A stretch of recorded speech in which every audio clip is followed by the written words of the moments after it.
बढ़ते हैं। हमारे साथ अब केडियानॉमिक्स के फाउंडर सुशील केडिया जुड़े हैं। अच्छा, पिछले हफ्ते 31 जुलाई को मैं छुट्टी पर था, लेकिन सुशील केडिया जी चैनल पर आए थे और उन्होंने कहा था कि 25,500 पे आने से पहले निफ्टी एक बार 24,000 का लेवल दिखाएगा।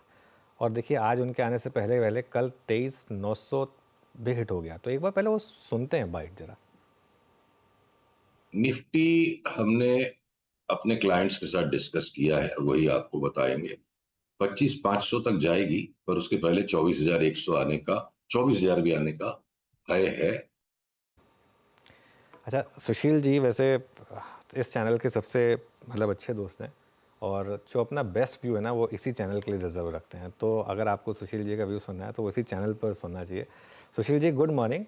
गुड कैसे कर मॉर्निंग। लेते हैं आप ये? क्या क्या च्यवनप्राश खाकर वो बाइट वो उस समय व्यू दिया था पिछले हफ्ते, एक ही हफ्ते में आ गया वो? देखो अनुज, दो बातें हैं। लॉन्ग टर्म में तो बड़ा सिंपल है। मैं आज आपको अपना सीक्रेट शेयर कर देता हूँ, और ये मेरे गुरुओं ने सिखाया मुझे, बहुत मेहनत करके मुझे सिखाया। मैं मानने को तैयार नहीं था। मैं हर वक्त अपनी हर सांस में भगवान का नाम याद रखता हूँ। इससे मुझे मेरे अहंकार को पिघलाने में मदद मिलती है। और जिसका अहंकार कम हो जाएगा उसको डर नहीं लगेगा, उसको लोभ नहीं होगा। तो उस वक्त फिर चार्ट बात करती है, मैं बात नहीं करता हूँ। तो जो चार्ट कहती है वही मैं कर लेता हूँ, वही कह देता हूँ। और इंटेलिजेंस सबके पास है, पर ये लोगों की ईगो जो मिक्स हो जाती है ना, उनके इंटेलेक्ट को काम नहीं करने देती। और दूसरी बात अनुज, ये भी एक पावरफुल टेक्निकल इंडिकेटर अब बन गया। जब अनुज सिंघल छुट्टी पे जाए, बाजार को ठोक दो, और जिस दिन वो आए उसके पहले एक दिन बाजार को ले लो। अरे अब ये कल किसी ने ट्विटर पे लिख दिया, हमने ट्वीट डाला था, कल किसी ने लिख दिया इसमें बुरी तरह रॉन्ग हो जाओगे। तो यार, लाइफ से तो रॉन्ग किसी भी चीज में हो सकते हैं। 90% चांस है, 100 किसी चीज का नहीं है। पर अनुज सिंघल जब भी छुट्टी पे जाता है, बाजार को ठोक दो, 10 में से 9 बार ये बात राइट होती है। नहीं नहीं सुशील जी, देखिए मेरे को आप प्लीज़ एक धरती पर ही रहने दीजिए, वही ठीक रहेगा हम्म। मेरे लिए। अच्छा, अब आपका व्यू तो सही निकला कि 24,000 एक बार आएगा, 24,100। अब क्या वापस ऑल टाइम हाई पे जा रहा है मार्केट? देखिए, अब जब तक कोई नए पैटर्न्स नहीं मिलते हैं, तो जो पैटर्न काम कर रहा है फिर उसके साथ होशियारी नहीं करनी है। ये देखिए, सिंपल है एनालिसिस। मैं इसको, अगर ये जो रिबाउंड कल से शुरू हो गया, और हमने कल ट्विटर पे डाल दिया था, हमारे सारे क्लाइंट शॉर्ट थे, सबने शॉर्ट काट ली, सबने दबा के लॉन्ग कर लिया, और ट्विटर पे हमने लिख दिया था ये। तो देखिए, ये अप ट्रेंड लाइन जो है, ये येलो वाली अप ट्रेंड, पीसीआर से अनुरोध है, कृपया चार्ट दिखाएं। विश्लेषण करने वालों को विश्लेषण देना चाहिए, ओपिनियंस एडिटर का होता है। तो मैं तो अपनी एनालिसिस दिखाना चाहूंगा। अगर अगर पीसीआर कृपया इस चार्ट को दिखा पा रहे हैं तो देखिए, ये जो अप ट्रेंड लाइन टूट गया निफ्टी का, ये एक तरह का टर्मिनल ट्रायंगल पैटर्न है। और अब ये रिबाउंड होके खाली इसकी सपोर्ट लाइन को भी रीटेस्ट करेगा, तो हम एक नए हाई तक, माफ कीजिएगा, पहुंच सकते हैं। तो मैं इस 25,300 400 की जो भी रिबाउंड आएगी, मैं इसको कहता हूं घटोत्कच अब वापस एक आखिरी बार आसमान में उड़ेगा। और 25,500 जाने के बाद अगला पड़ाव 21,000 तक हो सकता है। ये बात हम पहले भी कह चुके हैं।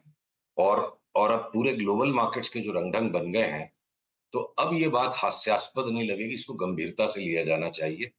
एक नया हाई जो निफ्टी पे भी आएगा, बड़ा सिलेक्टिव होगा। और बैंक निफ्टी में भी एक बड़ा मजेदार असमंजस बना हुआ है, अगर मैं आपको चार्ट लगे हाथ दिखा पाऊं। देखिए, बैंक निफ्टी ने ये डिक्लाइनिंग एंगुलर जो पैटर्न बनाया है, तो चांसेस ये कि शायद ये 52,000 के ऊपर न जाए, ऐसा इस वक्त भय लगता है। पर अगर 52 के ऊपर ये निकल गया, तो फिर हो सकता है कि बैंक निफ्टी भी एक बार 55,000 की चाल दिखा।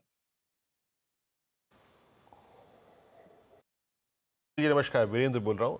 एक और चीज़ इस पूरे आई थिंक बीते 2 हफ्ते में हुई, वो ये था क्रूड का कूल ऑफ, और उसको एक स्पेस ने हाथों हाथ लिया। मतलब हालांकि अभी मैं कुछ और सवाल पूछता, लेकिन पहले मेरे जहन में ये सवाल आ रहा था। आपको याद होगा, लास्ट वीक हम एशियन पेंट से बात कर रहे थे, क्रूड पे आपका व्यू, और ऐसे में एशियन पेंट्स, पिडिलाइट, इंडिगो, कंसाइनर, बर्जर पेंट्स, इस थीम पे आप क्या कर रहे हैं? दो बातें हैं। देखिए वीरेंद्र, आपने इसमें एक्चुअली तीन सवाल एक साथ पूछ लिए। अगर क्रूड की चार्ट सामने दिख रही है, तो क्रूड में अब हमें एक बार वापस 84 का रिबाउंड दिखता है। 84 तक का पीसीआर से कहिए चार्ट दिखाए। बड़ी घातक चार्ट क्रूड में बन रही है, बहुत ही, मेरे को बंगला का एक वर्ड यूज करने दीजिए, मैं बंगाल से आता हूँ, सांघातिक चार्ट है ये डेंजरस चार्ट है बिल्कुल। अगर पीसीआर इस चार्ट को दिखा पा रहे हैं, आपको मैं जो क्रूड पे हमारी आउटलुक दूंगा, हो सकता है उससे लोग हंगामा मचा दे ट्विटर पे, हमारी हजामत कर दें लोग। मुझे लगता है एक आखिरी रिबाउंड 84 तक का आ रहा है क्रूड में, और उसके बाद संभव है, जिसको हम बाद में ट्रिगर करेंगे, कि 84 से घूमने के बाद करंटली जो लो लेवल्स है 72 के, उनको तोड़ देगा। तो क्रूड में हो सकता है 2020 में जिस तरह का कोलैप्स आया था, अनुज तब सीएनबीसी टीवी 18 पर होते थे, और $83 पे मैंने $25 की फोरकास्ट की थी। अनुज की ऐनक थोड़ी सी सरक गई थी, और जब $25 आए तो ट्विटर पे लोगों ने ट्रोल किया, तुमको थोड़े पता था कोरोना होने वाला है। भाई मुझे पता है ना, चार्ट बता रही है कि ऑयल इतना गिरेगा, मतलब संसार में कुछ बहुत बड़ा हड़कंप हंगामा मचने की तैयारी है, और सारे ग्लोबल चार्ट्स बता रहे हैं। तो इसलिए इस तरह के मैसिव स्वीपिंग डाउन मूव में अब एशियन पेंट्स का भाव बढ़ जाएगा, क्रूड घटने से सारे समीकरण टूट जाएंगे। तो मैं सेकंड पार्ट के क्वेश्चन के आंसर को रिजर्व रखना चाहता हूं। हो सकता है संसार में कोई इतनी बड़ी घातक बात आ जाए, चाहे वो युद्ध हो, चाहे वो बायोकेमिकल वॉरफेयर हो, फिजिकल वॉरफेयर हो, मुझे नहीं पता। क्रूड की चार्ट चीख रही है कि बहुत ज्यादा सावधान रहने की जरूरत है, और short term correlations will break down when a long term chaos will come. तो मैं उस second part of the question के आंसर को फिलहाल रिजर्व रखना चाहता हूँ। 84 के ऊपर जाए बिना वापस 72 टूट जाए तो क्रूड की चार्ट की थ्योरी के हिसाब से $12 संभव है। तो संभव होगा कि नहीं होगा, वो टुकड़े टुकड़े में खेलना पड़ेगा। तो सावधान रहने की सख्त जरूरत है। मैंने अपने सारे क्लाइंट्स को कल ये एडवाइस दे दी, जितने हॉलीडेज लेने हैं, जितनी अपनी वाइफ को शॉपिंग करानी है, जितने मेडिटेशन कैंप्स करने कर लो, पता नहीं आने वाले समय में क्या होने वाला है।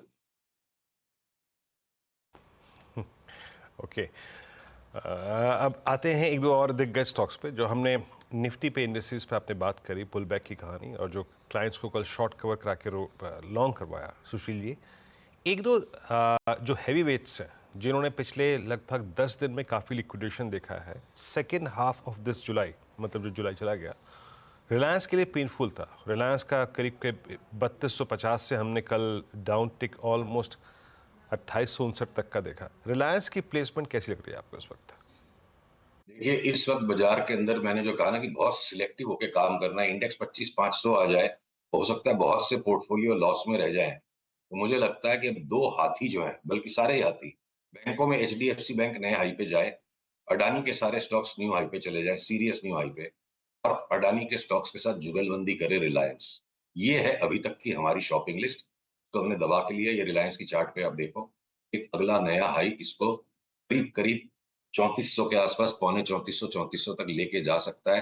पर पूरे बाजार में मुझे सिर्फ घटोत्कच वाली उड़ान दिख रही है, ये हनुमान जी की उड़ान नहीं है। ओके, ठीक है। तो यहाँ से फिर दो और पॉकेट्स, पहले तो आईटी और दूसरा मेटल्स। दोनों पर इसलिए बात कर रहा हूँ क्योंकि अभी पूरा मामला ग्लोबल का चल रहा है और ये दोनों सबसे ज़्यादा ग्लोबल सेंसिटिव स्टॉक्स हैं, सेक्टर्स हैं। इनमें कोई पिक्स होंगी आपकी आईटी या फिर मेटल्स में, लॉन्ग शॉर्ट दोनों साइड? माफ कीजिएगा अनुज, स्टॉक मार्केट जो है ना, संसार का सबसे कठिन बिजनेस है, क्योंकि सबसे ज्यादा मुनाफा, सबसे बड़ा पैसा यहाँ बन सकता है। बेस्ट ऑफ द टैलेंट सारे संसार का हर क्षेत्र से निकल के यहाँ आ जाता है। तो यहाँ इंटेलिजेंट होना मिनिमम क्राइटेरिया है।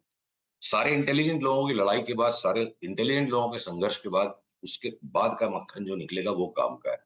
तो जब आईटी स्टॉक्स में बिग स्क्रीनिंग बाई आया और हम उस ट्रेन में चढ़ते चले गए, एक भी डिस्क्रिप्टिव पैरामीटर आईटी के फेवर में नहीं था। और अब वो फेवरेबल कुछ बातें हो रही, बस सारी आईटी की चार्ट्स पूरी हो चुकी है। कुछ में एग्जिट बन गए, जैसे इन्फोसिस में तो शॉर्ट सेल भी आ गया। एक एक करके हम आईटी के सारे स्टॉक से अब एग्जिट लेते चले जा रहे हैं, करीब करीब ले लिया है। और खाली एक स्पॉट और बचा है ना, जो एफएमसीजी के स्टॉक से, उनमें अगले 10-15 दिन जो फाइनल और उछाल आना, उसमें हम निकल लेंगे। मेटल्स में एक तगड़ा रिबाउंड बन रहा है। कॉपर के भाव से 24% गिर गया। जब हमने कॉपर पे बिग स्क्रीनिंग सेल निकाला था, बहुत पिटाई ट्विटर पे हुई थी और कन्विक्शन और बढ़ गया। अब सारे चुप हैं ट्विटर पे, वो भी एक इंडिकेटर है। कॉपर में एक बहुत बड़ा शॉर्ट स्क्वीज रैली आ रहा है। कॉपर रिलेटेड स्टॉक्स में मुझे 12, 15, 17% तक की रिबाउंड दिखती है। हमारे क्लाइंट सब लॉन्ग है हिंदुस्तान कॉपर में। और एक रिबाउंड, ट्रेडिंग रिबाउंड बनता है मेटल के स्टॉक्स में। कुछ मुझे न्यू हाईज आते नहीं दिखते। न्यू हाई आते नहीं दिखते। न्यू हाई कहाँ पर आएंगे फिर आपके हिसाब से? अडानी, अंबानी, मीडिया के स्टॉक्स। हो सकता है आप जिस कंपनी में काम करते हैं वो कमाल कर दे, उसका स्टॉक प्राइस हो सकता है जी भी कर दे, पीवीआर भी कर दे। पीवीआर न्यू हाई तो बहुत बड़ी बात होगी, 1700-1800 तक संभव है। वो उसकी नेगेटिव बैलेंस शीट तो 10 साल से 5 साल से लोग देख रहे हैं, लॉस मेकिंग कंपनी है, प्रॉफिट नहीं देती है, फिर भी गया था ना पिछली बार भी 1800-1900 का भाव। हो सकता है इस बार 2100-2200 भी हो जाए। फिलहाल के लिए एक बार हम पौने 1700 की चाल जोड़ते हैं। तो मुझे आपके ग्रुप के दोनों स्टॉक्स में बड़ा धमाल होते दिखता है चार्ट के हिसाब से। जी को भी जो सारी दुनिया ने राइट ऑफ कर दिया, वो बहुत बड़ा बाउंस बैक आ सकता है। डबल भी हो जाएगा तो किसी टाइम अचानक, कोई बड़ी बात नहीं है। तो पूरा मीडिया सेक्टर एक ऐसा है जिसको अभी हम यहाँ से साथ लेके चल सकते हैं। पर एक कमाल की बात है अनुज, केमिकल्स में सारे संसार में नेगेटिविटी थी। हमने चार्ट्स के दम पर बेफाम उनमें तेजी की, एक-एक करके अब सबके रिजल्ट सुधरते जा रहे हैं। हमारा 6 महीने का जो केमिकल्स का व्यू था उसमें से 2 गुजरे हैं, 4 महीने अभी भी बाकी है। जीएनएफसी यहाँ से 50% ऊपर अगर बढ़ जाएगा, या बाकी के केमिकल स्टॉक्स में, मतलब इन्वेस्टमेंट थीम पर अभी भी 4-5 महीने के व्यू पे हम केमिकल्स के 100 शेयर बेचेंगे नहीं, एवरी डिप पे लेते जाएंगे। अच्छा अच्छा, सुशील जी ने यहाँ पे बातों बातों में ही एक जिक्र कर दिया कि जिस कंपनी में अनुज कार्यरत हैं या मैं कार्यरत हूँ। स्टैंडर्ड डिस्क्लेमर, प्लीज़ ये सुशील जी की राय थी, उस स्टॉक पर प्लीज़ एक कोई भी जब आप व्यू लें इन्वेस्टमेंट कॉल निजी राय ज़रूर सम्मिलित रखें। अच्छा सुशील जी, अगर आप पिछले 3 आई थिंक इवेंट्स को देखें, एक दिन जब इलेक्शन रिजल्ट आया, जब बाजार क्रैक हुआ, उसके बाद बजट का दिन, और एक कल तीसरा दिन था। इन तीनों इंस्टेंसेस पे एक चीज़ हुई, बाजार ने अपनी गियर शिफ्ट किया और तुरंत एफएमसीजी पे चला गया। अब उस दौर में हमने आईटीसी को चलते हुए देखा, टाटा कंज्यूमर को, डाबर को, मैरिको के साथ आज दूसरा इशू है। क्या इतने बड़े मूव के बाद जो एफएमसीजी ने जनरेट किया, अभी भी ये मूव परसिस्ट करेगा या फिर अब ग्रेजुअली अपने पोजीशंस को एग्जिट करना चाहिए? एक आखिरी बार इस चार्ट को दिखाए, मैं आपको जुबिलेंट के उदाहरण से एक बात कहता हूँ। हम अक्सर जुबिलेंट की बातें 400, सवा 400, 450 तक किया करते थे। इसकी 600 की चाल आनी है। चाल आ गई, सामने चार्ट को देखिए एक उदाहरण के तौर पे। और अब इसका मोमेंटम लैग कर रहा है। मोमेंटम बाजार की रानी है अगर भाव राजा है। राजा मोमेंटम के बिना, अपनी रानी के बिना ज्यादा दूर जा नहीं सकता। डिस्ट्रीब्यूशन शुरू हो चुका है इन स्टॉक्स में। ये जुबिलेंट फूडवर्क्स हो, मैरिको हो, हिंदुस्तान लीवर हो, हिंदुस्तान लीवर में हो सकता है 6-7-8% की और जगह। आईटीसी हो सकता है टॉप बना चुका है। तो इस भय के वातावरण में, इस जोन में FMCG was a huge thumping buy. अब जब एफएमसीजी सबके लिए नो ब्रेनर हो गया है, तो ब्रेनी आदमी के लिए जहां भीड़ मचने लग गई, वहां से उठो, दूसरी जगह पैसा लगाओ। तो हम तो एफएमसीजी में सिर्फ एग्जिट्स की प्लानिंग कर रहे हैं। हमने 100 शेयर एफएमसीजी के नए लेने नहीं। पिज्जा बहुत बढ़िया बन चुकी है, 450 की 600। उदाहरण के तौर पे कह रहा हूं, इसको ज्यादा देर ओवन में रखोगे जल जाएगी। इसको खाओ पियो, खत्म करो। ओके, तो ये है एफएमसीजी की बात। जुबिलेंट पे बात मेरी कई बार हुई है। इस बीच निफ्टी लेके आई एक बार करीब 24,240, तो वो 24,300, 350 की ट्रैजेक्टरी को फाइनली एज ऑफ नाउ नहीं पार कर पाया। एक बार बैंक निफ्टी भी स्क्रीन पे लेके आइएगा। बैंक निफ्टी क्या कर रहा है, करीब 50-150 से रिट्रेस हो गया, और निफ्टी आईटी भी अब कूल ऑफ होता हुआ। निफ्टी आईटी 39,400 से सीधे 39,114, सब्सटेंशियल यहाँ पे अगर आप देखें डिप था। अच्छा सुशील जी, 2 स्टॉक्स पे और राय चाहूँगा आपकी। ये एलआईसी हाउसिंग फाइनेंस और कैनफिन होम्स, ये 2 ऐसे स्टॉक्स थे जिन्होंने आई थिंक पूरा CY24 का जो फर्स्ट हाफ था वो एंजॉय किया, बट अब बुरी तरीके से क्रैक हो रहे हैं। आपका व्यू इन दोनों स्टॉक्स पे क्या है? देखिए, एलआईसी हाउसिंग फाइनेंस की चार्ट आपको स्क्रीन पे देख लीजिए। हमने लगातार नीचे के भाव से लगातार तेजी की, और यहाँ हमने पहले ही मार्किंग कर दी थी कि टॉप बन चुका है। और एलआईसी हाउसिंग फाइनेंस अब 480 रुपये आएगा तो लेंगे। एक बार एक्सट्रीम ओवरसोल्ड है, थोड़ा रिबाउंड आ सकता है। एक साइक्लिकल टॉप बन चुका है। और कैनफिन होम्स पे हमने कभी ज्यादा काम नहीं किया, पर फिर भी मैं आपके सामने इसकी चार्ट अभी के अभी देख लेता हूं। हो सकता है कैनफिन होम्स में एक लास्ट आखिरी न्यू हाई की जगह अभी भी बची हो, आ सकता है। और ये अगर ट्रेडिंग का कोई बाई कॉल ले तो उसके लिए फिगर पॉइंट है कि इस ट्रेंड लाइन के, येलो ट्रेंड लाइन के ऊपर जाए। 850 के ऊपर है तो कैनफिन होम्स में एक आखिरी न्यू हाई की कोशिश की जा सकती है। एलआईसी हाउसिंग फाइनेंस तो खाली रिबाउंड है, हर रिबाउंड में उसको बेचो, शॉर्ट करो। ओके, चलिए सुशील जी, बहुत बहुत शुक्रिया। आज आपके बहुत बहुत साथ शुक्रिया। बात करके मज़ा आया। हर बार आता है, लेकिन आज थोड़ा आप ज़्यादा मूड में थे तो और ज़्यादा मज़ा आप आया। अच्छी छुट्टी लेके जब आते हो ना, मार्केट का भी मूड अच्छा हो जाता है, हमारा भी हो जाता है। बार बार छुट्टी लिया करो। अब इससे अच्छी बात तो हो नहीं सकती, लेकिन खैर बार बार छुट्टी मैं ले भी नहीं सकता, आपको पता है। Anyway thank you so much आज हमारे साथ जुड़ने के लिए। चलिए अब एक काम करते हैं, इस शो को यहाँ समेटते हैं, क्योंकि मार्केट में एक चीज़ तो क्लियर है, हायर लेवल पर थोड़ा सा प्रॉफिट बुकिंग भी है, लेकिन आईटी आज मार्केट को संभाले हुआ है शॉर्ट कवरिंग की वजह से। नीरज जी आ गए हैं ट्रेडर्स हॉटलाइन लेकर, और उससे पहले एक छोटा सा ब्रेक लेंगे और लौटेंगे ट्रेडर्स हॉटलाइन।